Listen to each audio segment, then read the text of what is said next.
There are many claims and questions around how and why the pyramids were built. Were they just tombs for kings, or were they used to generate electricity? Follow me down the rabbit hole to learn about the pyramids of Giza.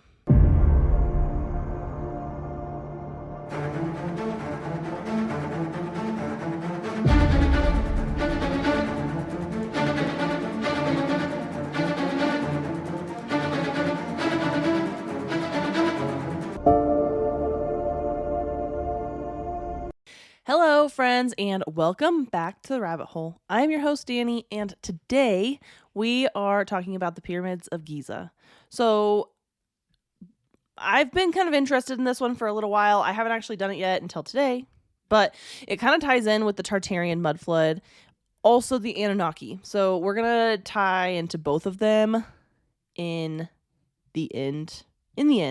But before we get there, we have a lot that goes into this. So buckle up because it's going to be quite the episode and I'm really excited about it.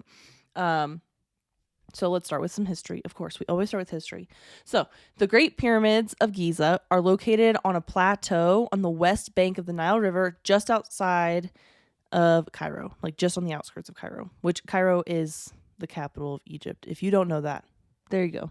A little tidbit for you. So we are going to start with the Great Pyramid, which is the oldest and the largest of the three pyramids. And it is the only surviving structure of the seven wonders of the ancient world. So I think there's like a new seven wonders of the world, but this like the seven wonders of the ancient world. So this pyramid was built for the pharaoh Khufu. He was the second of the 8 kings of the 4th dynasty. So, and just for reference, pyramids were primarily built during the late 3rd dynasty and continued until about the 6th dynasty-ish. If you believe this history that is being told to you by like History Channel or like, regular history. We're going to get into an alternate history later. But this is the history that we are taught and what everybody is taught to know now. Right? So that's what I'm going over the history that is taught in the world. We're going to go over alternate history later. Egypt was experiencing like a lot of wealth and power during this time, like when the pyramids were being built. So that's why, ideally, that's why they were built. The pharaoh Khufu reigned for 23 years from about 2589 to 2566 BC, although little is known about his time as a ruler besides the grandiose pyramid that he built. That's basically it.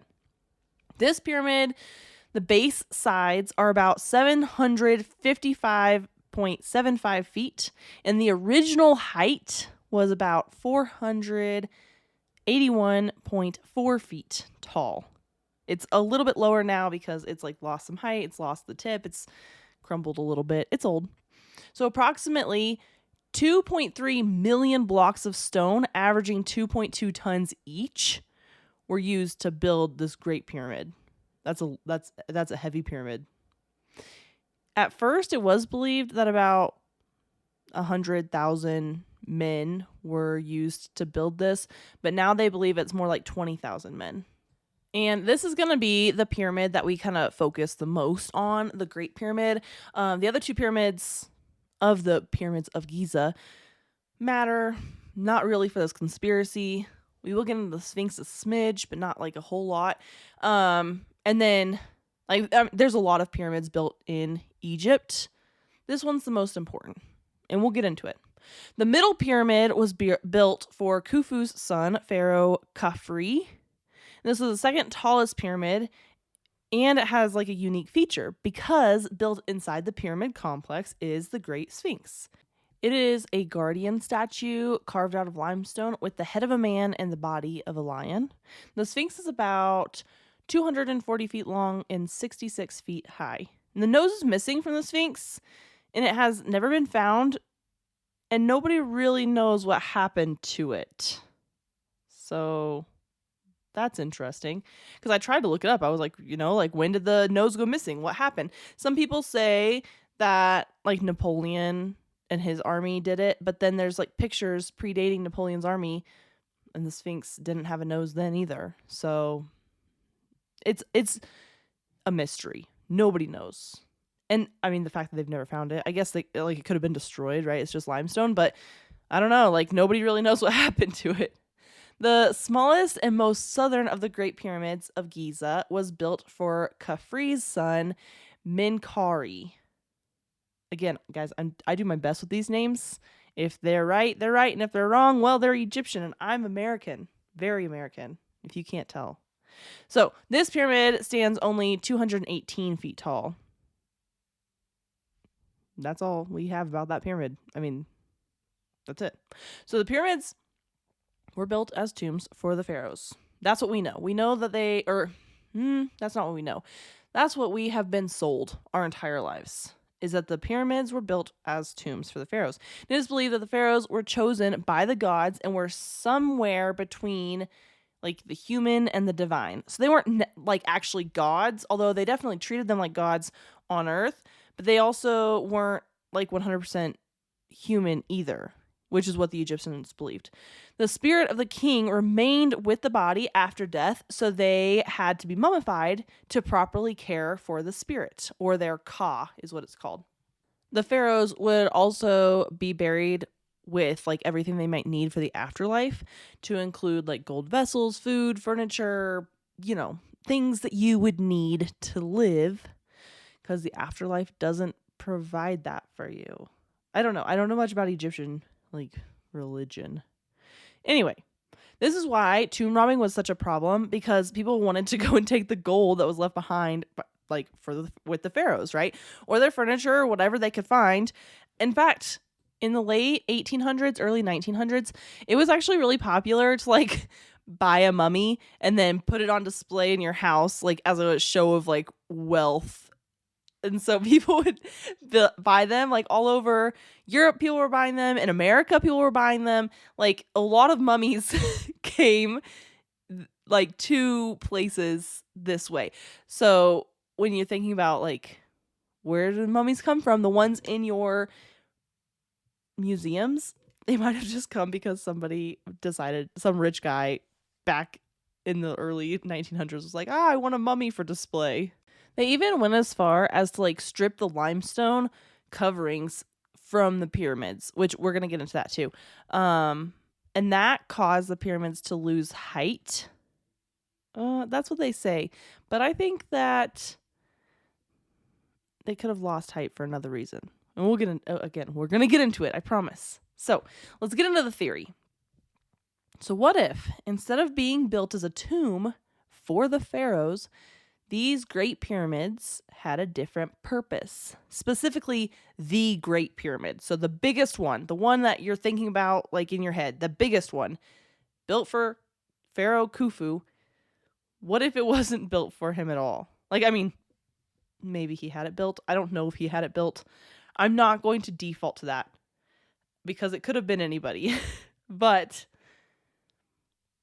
I don't know. I mean, it doesn't make a lot of sense, because this Great Pyramid doesn't seem like any type of tomb that you would see. There are no hieroglyphics. There's no artifacts, no elaborate wall art. There's nothing. They're like all the things that you see in other pyramids, which tell us about them and the people buried in them. Like, none of that is in the Great Pyramid. And this might be the reason why we don't know about like much about Pharaoh Khufu, is because there's just not much written in his tomb. But I don't think, in my opinion, I don't think he was ever buried there. There is a granite sarcophagus, although there's no evidence that Khufu was ever there or anybody was ever in that sarcophagus at all. In fact, there have never been mummies found in any pyramids. Ever. Never, ever. Not one pyramid. If they walked in, they're like, yep, there's a mummy. This was a tomb. I don't know where they came up with that idea that like these were built as like giant tombs for the kings, because all the mummies that have been found or that we know of, they've been found in tombs, not pyramids.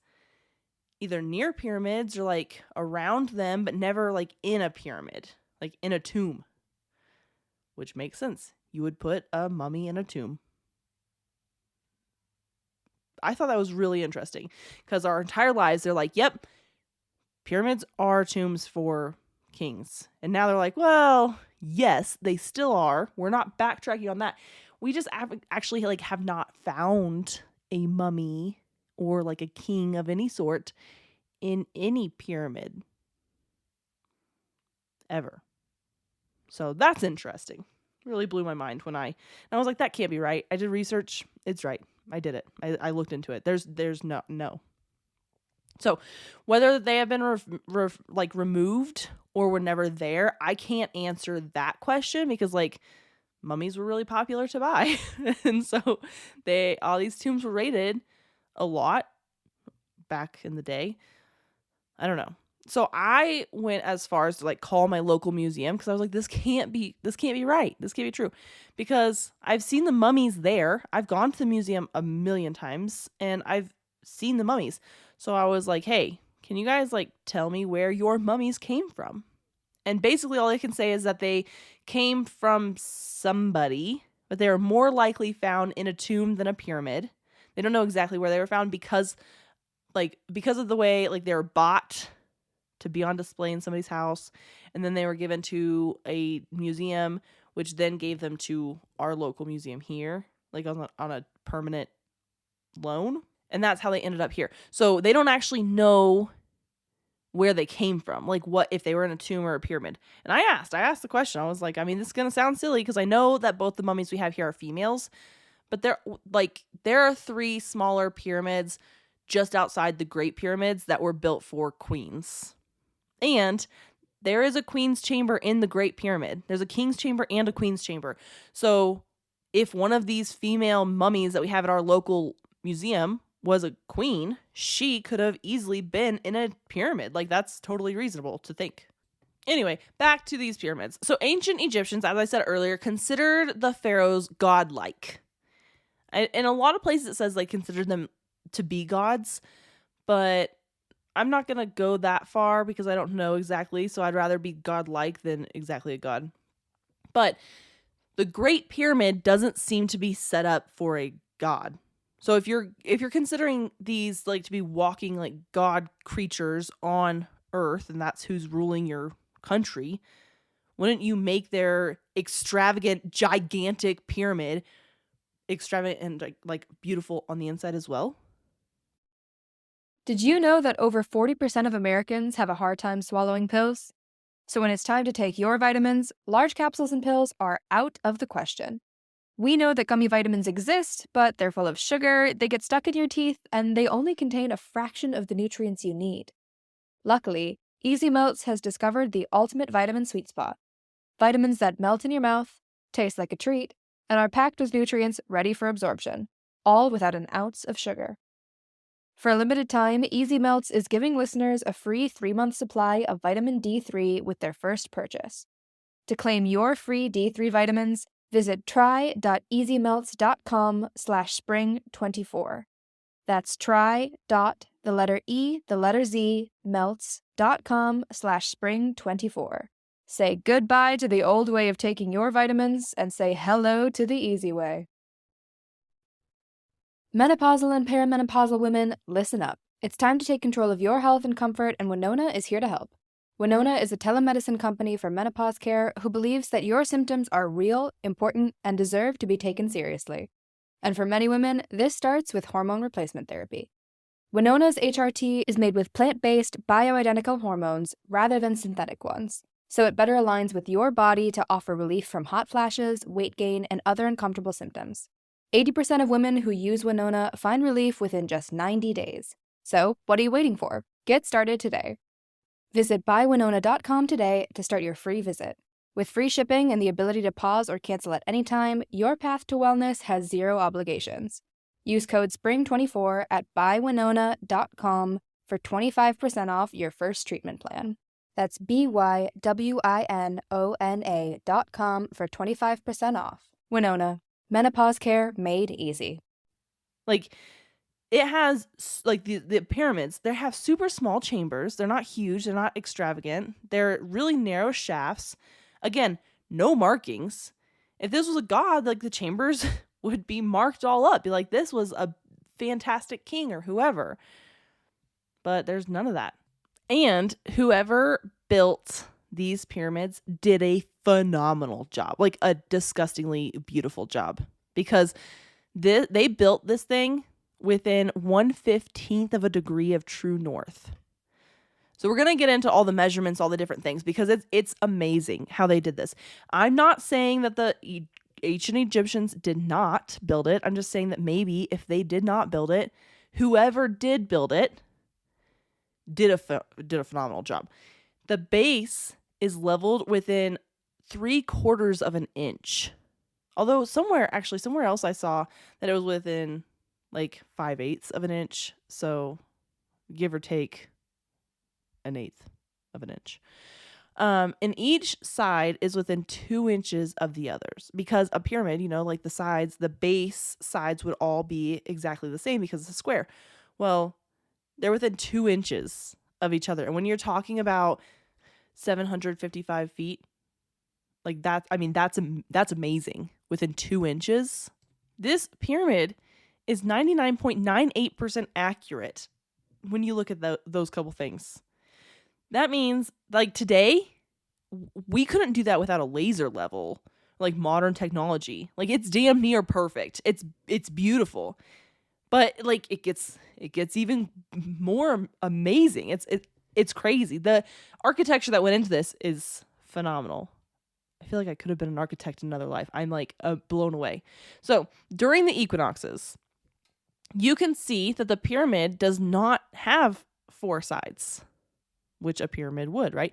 It has 8 sides because each side is slightly concaved in, and each of those sides are perfect. Don't get me, like, they're all beautiful and great and perfect. The reason that you can't see that like any other time is that during the equinox, you can see it in the shadows, but not like throughout the year. You can also kind of see it when you look straight down, like when you have an aerial picture of the pyramid and you're looking straight down, you can kind of see it. It's easier to see when you're like during an equinox, when you're looking at the shadows, that each of the side is slightly concaved. And although this isn't the first structure that we've talked about that is special during the equinoxes, like so many structures around the world emphasize the equinox, which like made me wonder like what's so significant about the equinox, right? I guess like I guess I didn't know much about an equinox. So I'm just assuming that either you do or you do or you don't. But for those of you out there that are like me, I looked it up for us. So during the equinox, neither the northern or the southern hemisphere is closer to the sun. So everywhere on Earth experiences the same exact amount of daylight and darkness. So you get 12 hours of daylight, 12 hours of darkness during the equinoxes, which happen in the springtime and in the fall time, because you get the summer solstice and the winter solstice, which is the longest day and the shortest day of the year in the summer and the summer and the winter, but they're different. I mean, they're the same, but they're different for the hemispheres, right? So our summer solstice is the southern hemisphere's winter solstice. Okay, but during the equinoxes, everybody on Earth gets 12 hours of daylight, 12 hours of darkness. So whoever built the pyramids knew that, but they also must have known like the size of the Earth, because shit's about to get weird. During the equinox, when you get 12 hours of daylight, you get 43,200 seconds of daylight. That's an important number. So if you take the height of the pyramid and multiply it by the 43,200, you get 3,938.685 miles. That's within 11 miles of the polar radius of the planet. 99.7% accurate. Then you take the base of the perimeter of the pyramid, you multiply it by the 43,200, you get 24,734.94 miles. That's the circumference of the Earth at the equator within 166.5 miles, which sounds like a lot, but it's 99.3% accurate. Like, damn near perfect again. We're not dropping below the 99% tile here. Like, they were A students. So I don't know, like, if the Egyptians were just like really smart, or Was it somebody else that built these and the Egyptians just like came along and were like, yep, we did it? Could this pyramid have been built for electricity? I'm so glad you asked that question because I feel like that's the main question. We keep like, we're harping on the architecture. Cool. But why was it built? If it wasn't built for a tomb, like what was it built for? The layout of the pyramid is key factor in this. So when you enter the pyramid, like from the actual entrance, right now when you go to the pyramids, you're actually entering from a different entrance, which I think is like the looter's entrance. But when you enter the pyramid from like the actual, like the entrance it's supposed to be entered from, you start descending a passageway. Then you come to a fork. At this fork, you can either continue to descend and you'll end up in the subterranean chamber, or you can take the other passageway. You begin to ascend into the Grand Gallery. From the Grand Gallery, you can take a horizontal passageway to the Queen's chambers, or you can continue ascending into the King's chambers. And there's a very different layout when you look at the King and Queen's chambers. And normally you would think, oh yeah, it totally makes sense because, one's a king and one's a queen. But I think there's more to it than just one's a king and one's a queen. So let's get into it. And all these chambers and passageways, they're going to be really important. I didn't just like lay out this pyramid for you, like the inside of the pyramid for like shits and giggles. Like it's actually important. And I will post a picture of like the inside layout because it's so important. I'll post that on Instagram. So if you're listening to this right now, go to Instagram. You can see the picture of like the inside and like where all the chambers are in the pyramid. It's going to make a lot more sense when you're looking at it. I'm doing a podcast, which is all just like audio. So I'm going to do my best to explain it for you. But if you want a visual, head to Instagram. So the King's chambers, the King's chambers only contain a sarcophagus made of granite. But above the King's chambers are relieving chambers. And there are 5 relieving chambers. The initial idea behind that was that these were built to protect the King's chamber from roof collapses, which, when you think about just how heavy the pyramid is, totally makes sense. Surface level makes sense. The Queen's chambers doesn't have any relieving chambers above it. The thing that's weird here, though, is that the Queen's chambers are actually like lower in the pyramid than the King's chambers, meaning more weight is sitting on top of the Queen's chambers.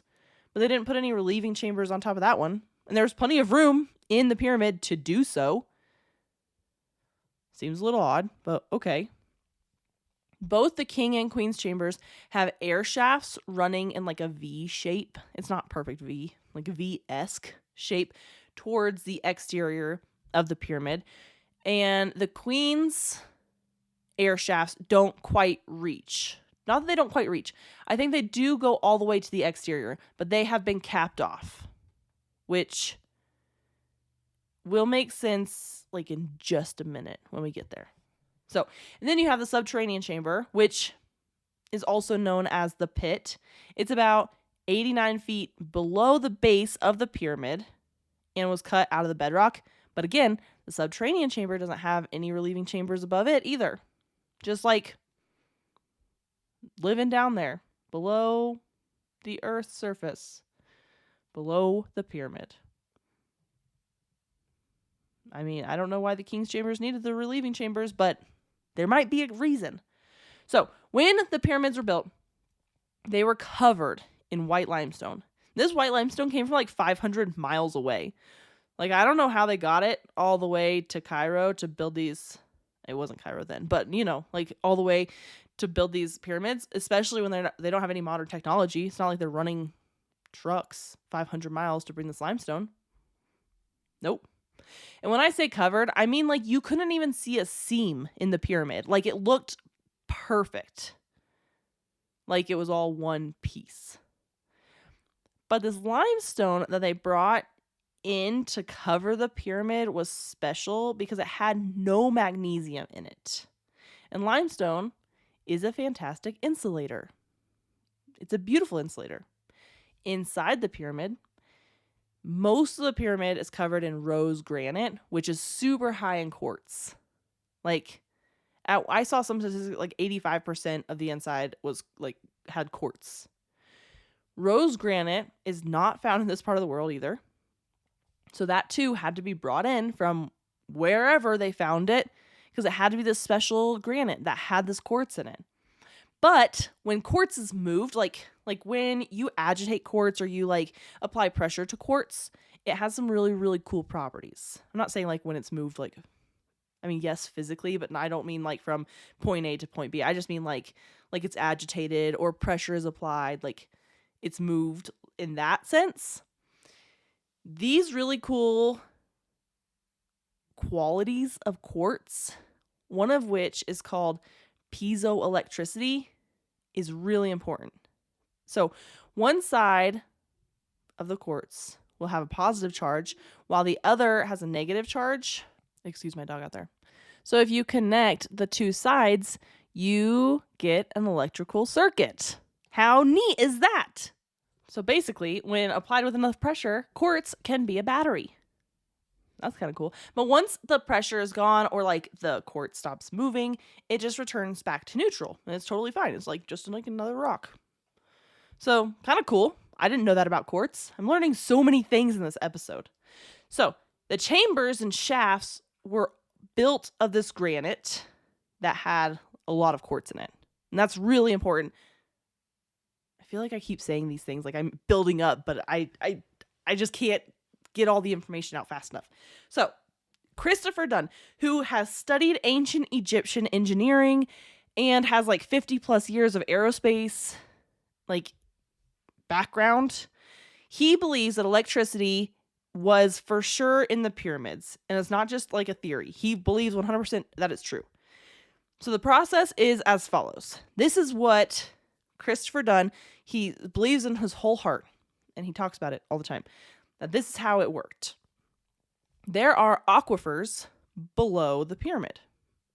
Makes sense.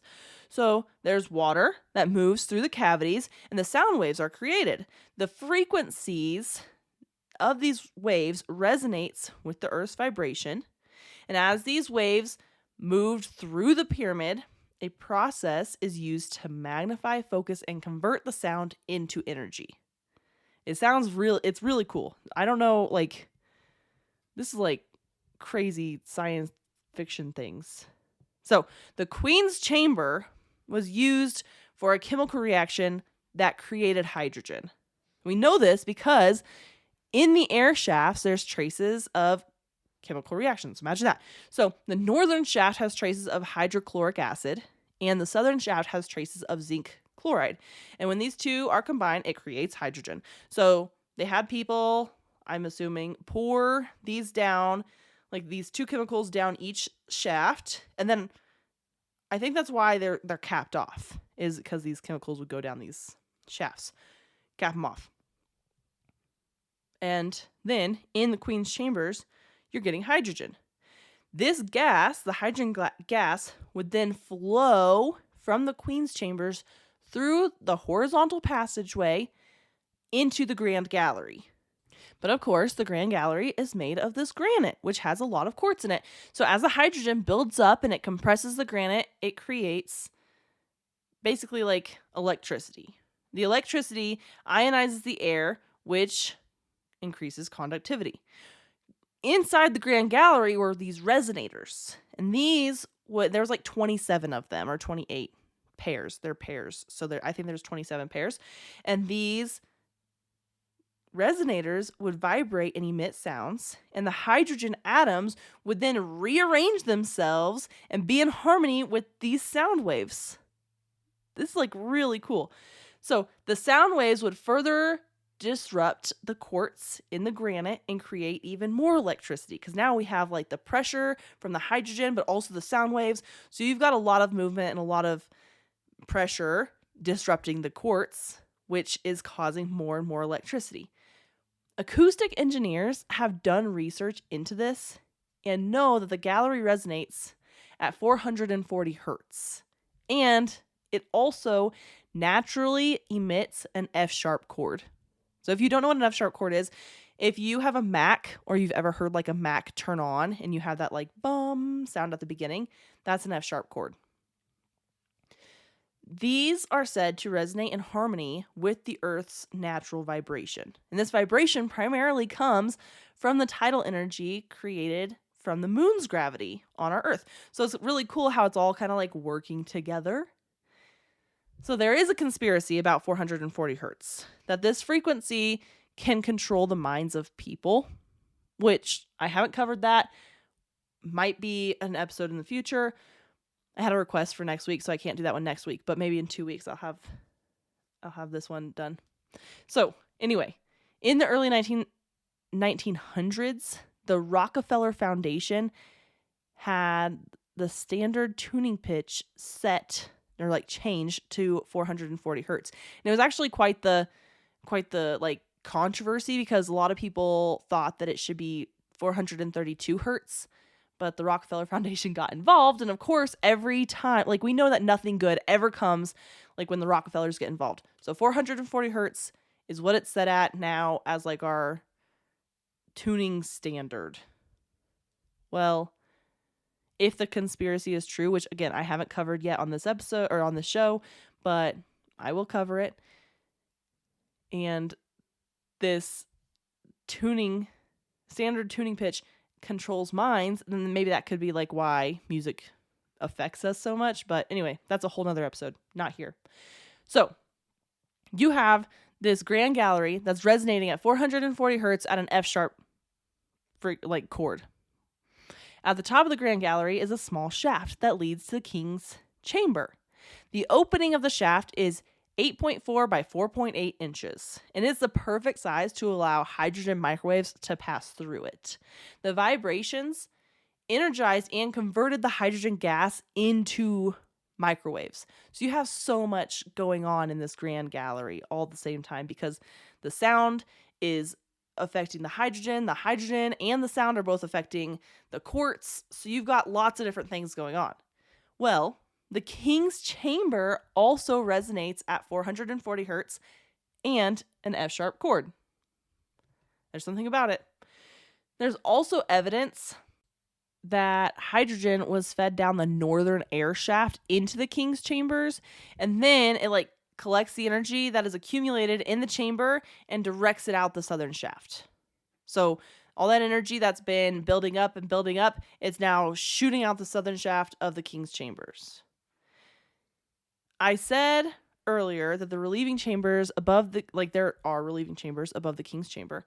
So these relieving chambers are layers of granite beams, different beams, and they're different size beams in each of these layers, and then there's a air gap in between. And again, when I post the picture, or when you go and look at the picture, it'll make sense because you'll literally see the air gap. You'll see the different layers of relieving chambers. Well, these beams, these granite beams that are in these relieving chambers, they're all cut at different heights, but they're smooth cut on all the sides except for the top, which is rough cut. Christopher Dunn believed that this is how the beams were tuned, is because they're different heights, they're different rough cuts, and you cut it you shave down a little bit more, you get a different tune. And these relieving chambers or resonance chambers all resonate with an F sharp chord. All of them. All 5. As well as the king's chamber and the grand gallery. That was hard to say. The king's chamber, back to that, it's a Helmholtz resonator. So it has the same qualities. A Helmholtz resonator is the same thing as blowing across the top of a bottle. So when you add more water, take some water away, it changes the tune. Also, a flute or whistling are both Helmholtz resonators. So basically, the entire pyramid is a musical device that is helping to create electricity. Crazy, right? In 2018, scientists wanted to test the pyramid's abilities.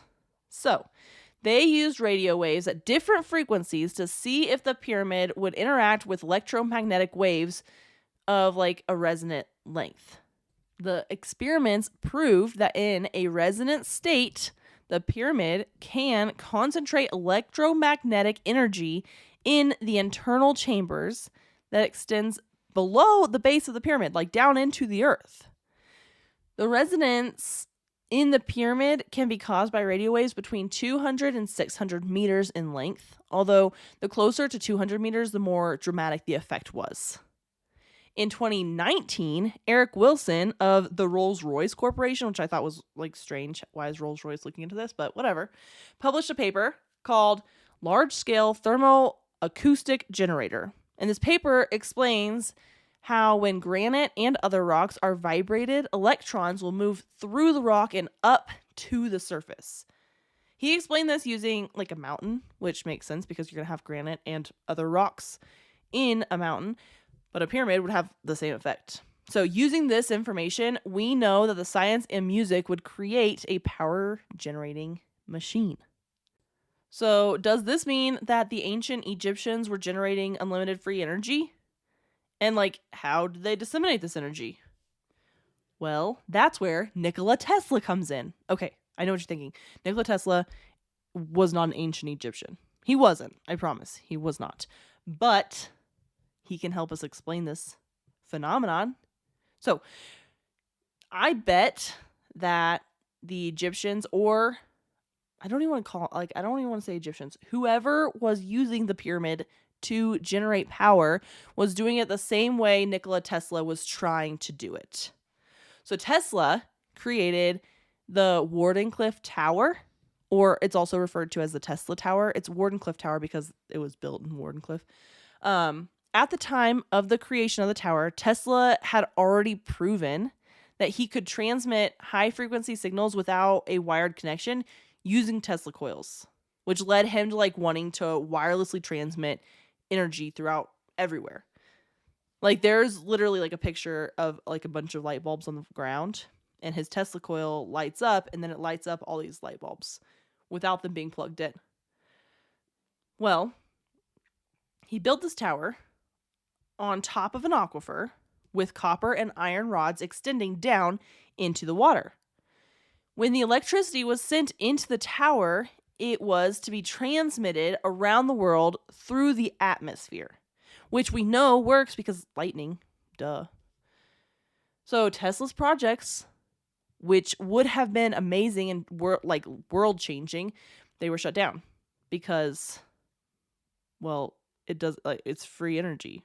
So how do you get people to pay for it? And if we know anything about anything, everybody wants their money, everyone wants their cuts. But he envisioned towers around the world that could send and receive energy this way. So now, the pyramid is on top of an aquifer. We've already established that. But what about the copper and the iron rods? Well, copper and iron piping was discovered recently. I don't know how recently, but more recently in the pyramids as well. Like piping that is still well intact, in fact. So could this be how they were trying to, generate the energy? But how are you going to receive the energy all around the country when you're just like throwing energy up into the atmosphere? Well, they had an answer for that too. The Egyptians had an answer for everything. Egypt has obelisks around the country, around the whole country. These are stone rectangular pillars with a tapered top that forms a pyramid. The obelisks are said to be erected and to commemorate an individual or like an event and to honor the gods. So they're erected all over the place, and they're erected in very specific spots as well. So the earlier obelisks were only about 10 feet tall, but over time they reached to being about 100 feet tall. And these were made from a monolithic stone of red granite. And just like with the pyramids, they couldn't just get this stone from anywhere close. They had to get it from a very special quarry all the way down in Aswan, which is about 540 miles south and on the opposite side of the Nile River. So when you're looking at a map of this, it doesn't seem like an easy thing to just get these monolithic stones. And monolithic, that means that if you don't know what it means that the stone is all one piece. So you have at first just these 10 feet obelisks that are all one piece. They do not have seams. It's just one piece of stone, up to 100 feet tall of these stones. How are you transporting 100-foot stone? I don't know how big the bases are, but they're not small. I saw a picture. They're not like tiny little 100-piece like things. They're big. They probably weigh a shit ton. And you're going to transport that across the Nile River and then north 540 miles, give or take a little bit, depending on where the quarry is and where. That's just from like random place in Cairo to a random place in Aswan. But the thing is that they know how these stones were carved. They know how they were moved to the location where they were erected. What's not exactly known is how they erected these obelisks. Because in every attempt to try to erect one of these using ancient Egyptian technology, they failed. They literally can't erect them without modern technology. So I don't know how ancient Egypt figured out to like just throw them up.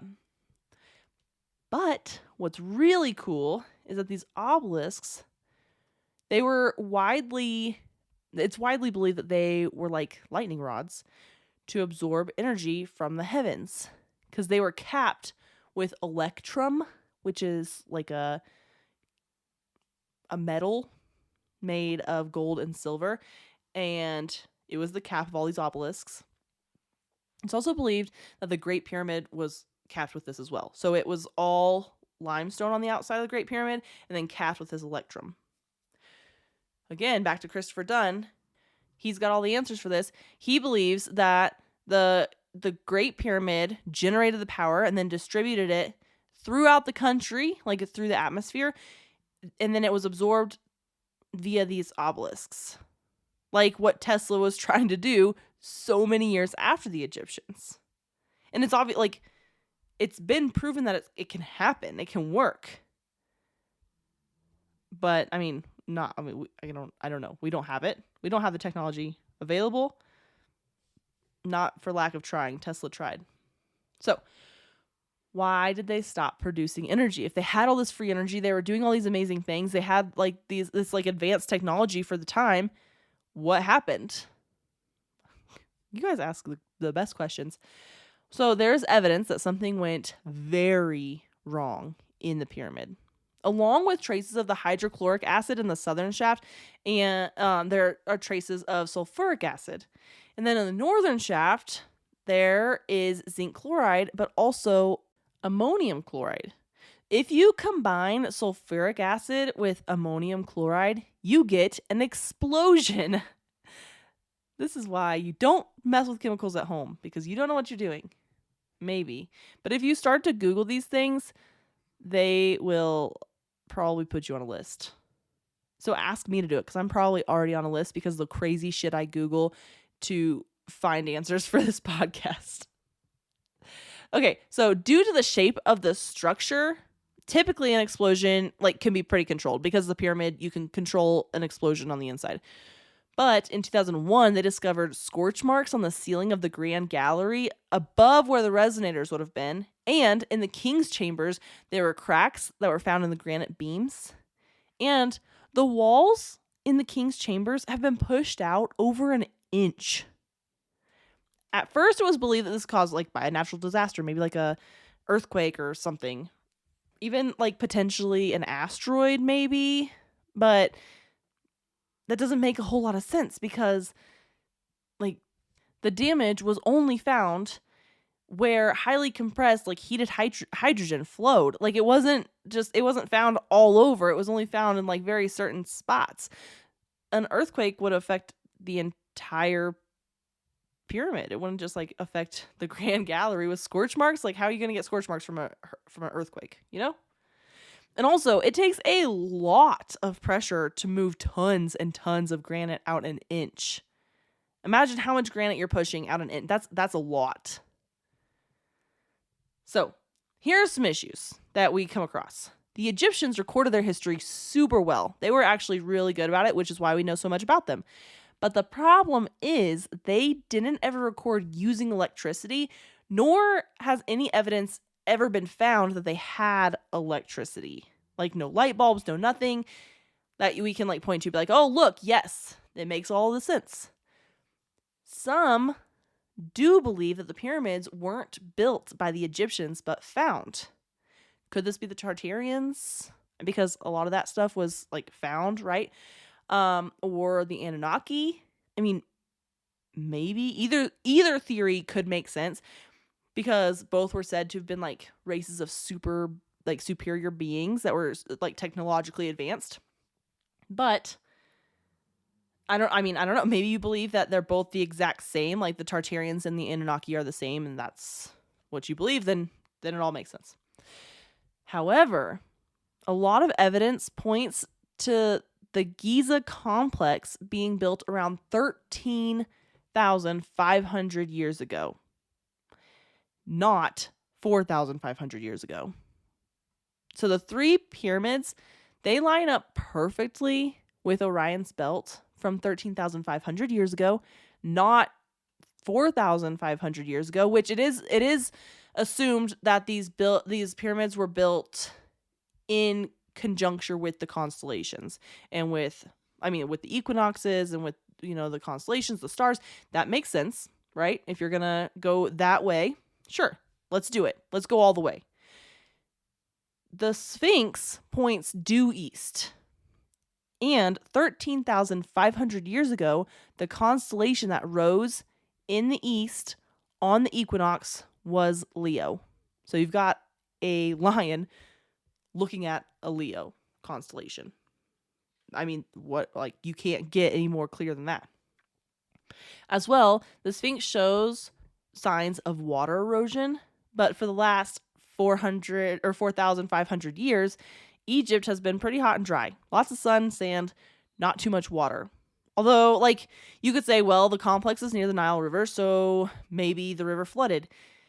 Yes, but the flooding from the Nile River wouldn't have caused such extensive, water damage that we're actually seeing on the Sphinx.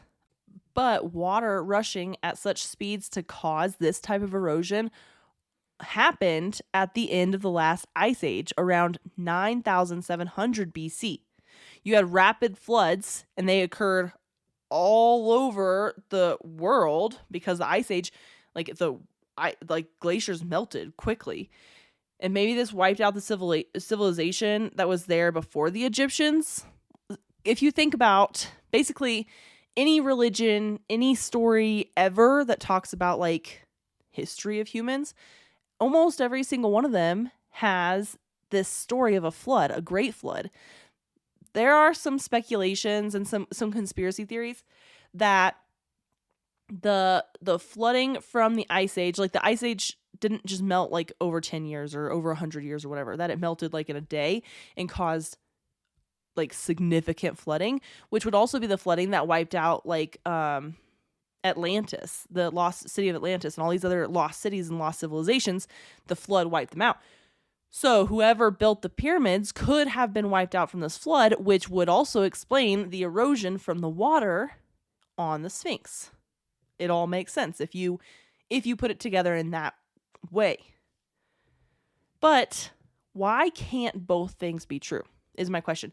So why can't the Great Pyramid have been used to generate power, but then later on, if you're believing this theory about the Egyptians finding it, later on they used it to bury kings and as a ceremonial place for kings to be buried. Both can be true if the Egyptians did not build the pyramids. But if you're going to believe that the Egyptians built the pyramids, then they probably, I don't know. You could also believe the electricity thing. I don't know. Believe whatever you want to believe. That's not on me. That's on you. You do whatever you want. My job is to give you all the information, and that is the information on the pyramids. This was such a fun episode to cover. I feel like I learned so many things. I know my little end cap thing asks you to write a review. I love to read the positive reviews. I have a really hard time get really down on myself about negative reviews, but I also know that, that's the way the cookie crumbles. I can't be everybody's cup of tea. I appreciate all of you guys that listen every single week. You guys are phenomenal, and my podcast is starting to really get recognized and really get some traction. So I appreciate all of you guys. Thank you so much for supporting me and just being on this journey with me. I greatly appreciate it. Until next week, my friends, stay skeptical, and I will see you all then.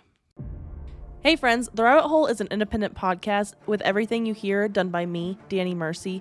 I appreciate all of your support. Please rate and review wherever you're listening. If you want to follow us on Instagram, it's at rabbit.holepodcast. And thank you, Zakar Balaha, for our awesome intro.